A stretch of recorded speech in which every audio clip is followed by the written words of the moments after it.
దేవుని యందు నిరీక్షణ ఉంచుము, ఆయన నా రక్షణకర్త, నా దేవుడు, ఇంకను నేను ఆయన్ను స్తుతించదను.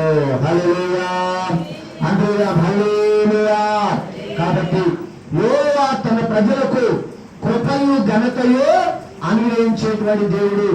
యథార్థంగా ప్రవర్తించే వారికి ఆయన ఏమేమి చేయక మానడు అని చెబుతూ ఇక్కడ చెబుతా ఉన్నారు కదా, నా ప్రాణమా నీవు నాలేలా కృంగి ఉన్నావు, నాలో నీవేళ ఇంకా తొందరపడుతా ఉన్నావు, ఇంకను ఆయన యందు నిరీక్షణ ఉంచు, ఇంకను నేను ఆయన్ను స్తుతించెదను.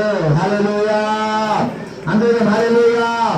అంటే అంటే ప్రాణం తొందరపడతా, నాలో నీవేళ కృంగి ఉన్నావు, నా ప్రాణమా నన్నేళ ఇంకా తొందరపరుస్తా ఉన్నావు, నేను ఇంకా ఆయన్ని స్తుతిస్తాను, ఇంకా ఆయన యందు నేను నిరీక్షణ ఉంచుతాను. ఎందుకంటే ఒకవేళ నేను తప్పులు చేసి, పొరపాట్లు చేసి, దోషాలు చేసి, ఇలాంటి కష్ట పరిస్థితులు గుండా, శోధన పరిస్థితులు గుండా, ఇబ్బందికర పరిస్థితులు గుండా నడవలసి వచ్చినా గాని ఆయన కృపను గ్రహించేటువంటి దేవుడు ఆయన. హల్లెలూయా, హల్లెలూయా. ఆయన ఘనతనిచ్చేటువంటి దేవుడు, కీర్తించేటువంటి దేవుడు, హెచ్చింపునిచ్చేటువంటి దేవుడు. ఆయన యథార్థంగా ప్రవర్తించే వారికి ఏ మేలు చేయక మానే దేవుడు కాదాయన. హల్లెలూయా, హల్లెలూయా. కాబట్టి నేను ఇంకను యథార్థత విడిచిపెట్టుకోకుండా ఆయన కొరకు ఇంకను నేను ఎదురు చూస్తాను.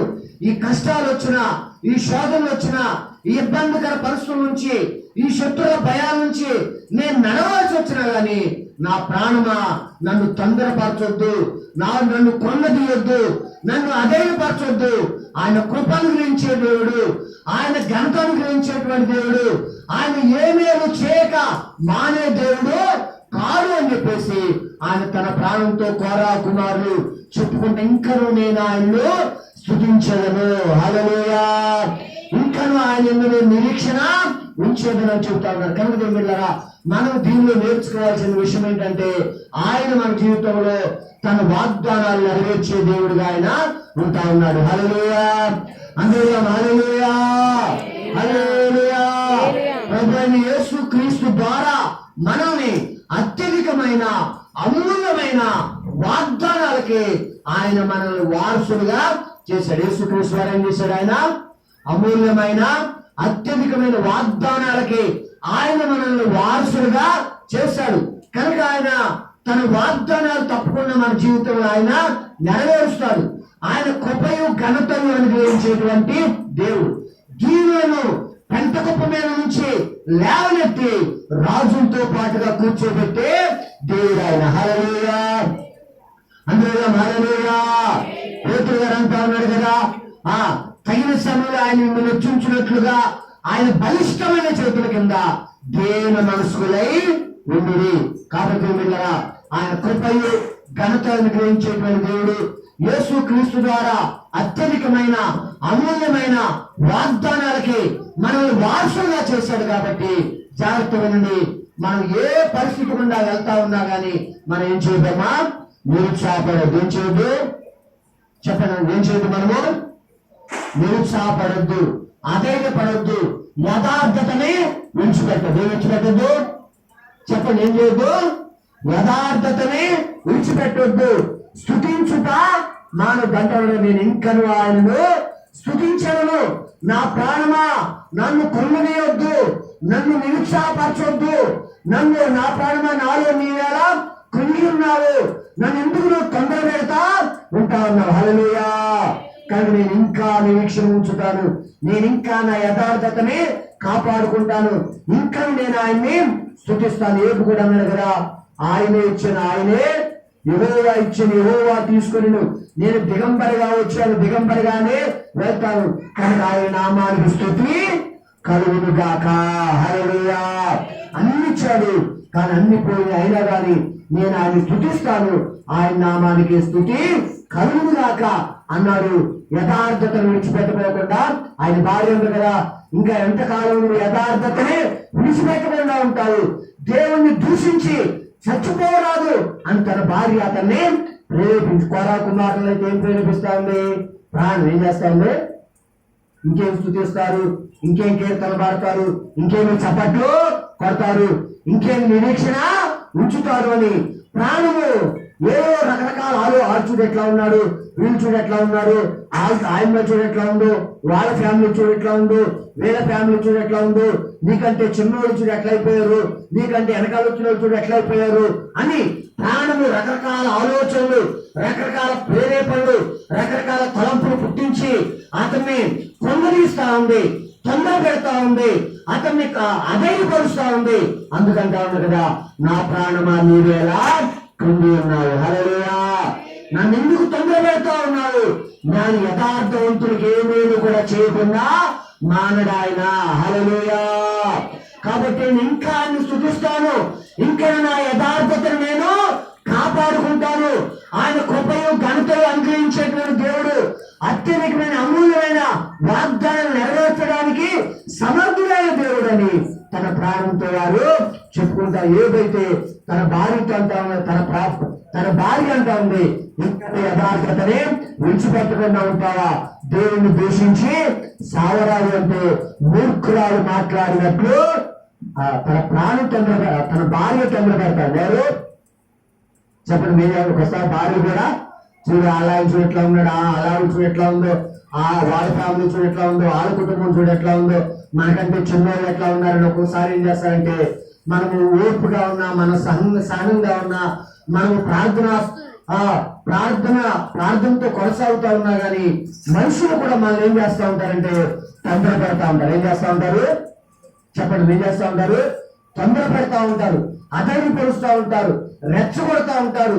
మనల్ని చెడు కార్యాలు చేసేటట్టుగా అనేక రకమైన సూటి పోటీ మాటల చేత మనం దీని మిల్లరా ఆయాసపరుస్తా ఉంటారు. హల్లెలూయా, హల్లెలూయా, హల్లెలూయా.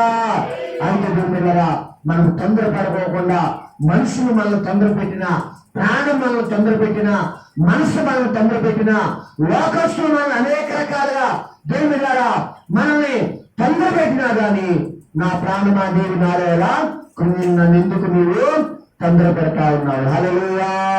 నేను ఇంకా ఆయన నిరీక్షణ ఉంచనున్నాడు. దేవుళ్ళరా, ఈ వాక్యం మనం చూసినట్లయితే వారు దేవుని వాగ్దానాల యందు నమ్మిక కలిగిన వారిగా కనబడతా ఉన్నారు. ఏం చేస్తా ఉన్నారు చెప్పండి? మా దేవుని వాగ్దానాల మీద, దేవుని శక్తి మీద, దేవుని బలం మీద నమ్మకం కలిగిన వారిగా కోరావు కుమారులు మనకి కనబడతా ఉన్నారు. హల్లెలూయా.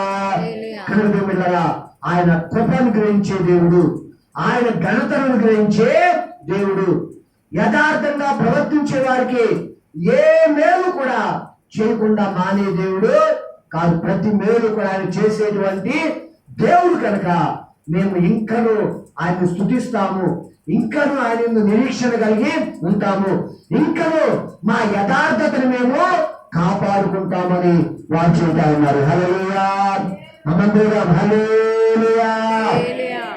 అలాగే దేవుళ్ళరా, మనం కూడా ఏం చేయాలంటే దేవుని వాగ్దానాల యందు నమ్మకం ఉంచేవారిగా మనము ఉండాలి. ఏం చేయాలమ్మా?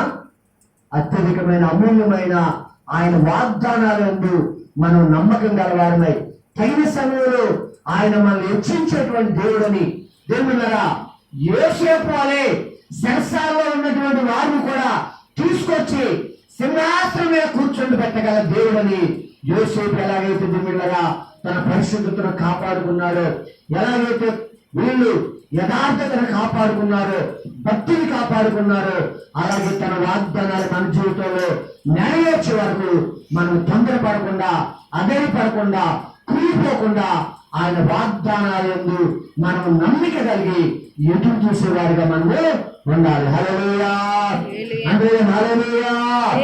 ఆయన ఆశ్రయించే వరకు, ఆయన దీవించే వరకు, ఆయన హెచ్చించే వరకు, ఆయన వర్ధన చేసే వరకు దేవుళ్ళరా ఓపికతో యథార్థతను కాపాడుకుంటూ, ప్రార్థనా జీవితాన్ని కాపాడుకుంటూ, పరిశుద్ధతను కాపాడుకుంటూ ఎదురు చూసేవారిగా ఉండాలి. కానీ లోకస్తులాగా మనము ప్రవర్తించేవారిగా, నడిచేవారిగా మనము ఉండకూడదని ఈ విషయాలు మనకి నేర్పిస్తా ఉన్నాయి. హల్లెలూయా, హల్లెలూయా.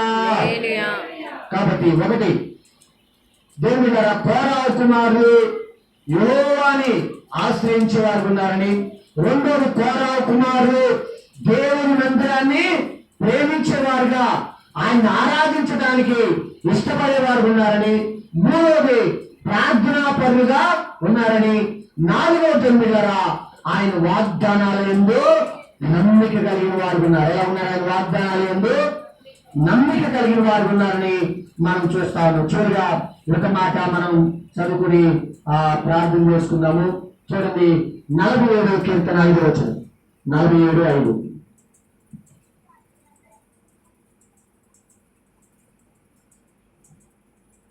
దేవుడు ఆర్భాటముతో ఆరోహణమాయను, బోరధులతో యెహోవా ఆరోహణమాయను. జాగ్రత్తన్నారు.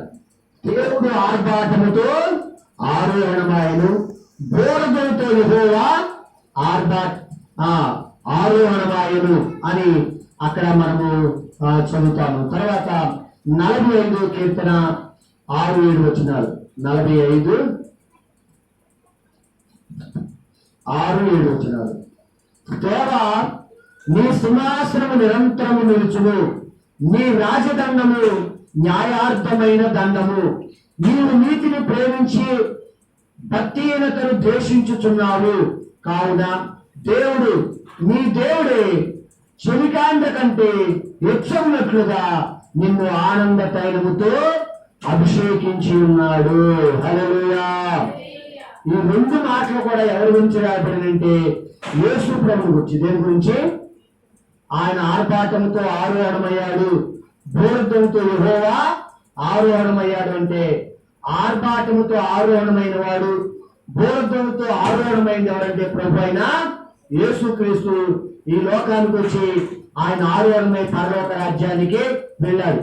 తర్వాత 6-7 వచనాల్లో దేవాన్ని సింహాసనం నిరంతరం నిలుచుంది, నీ రాజదండము న్యాయార్థమైన దండము.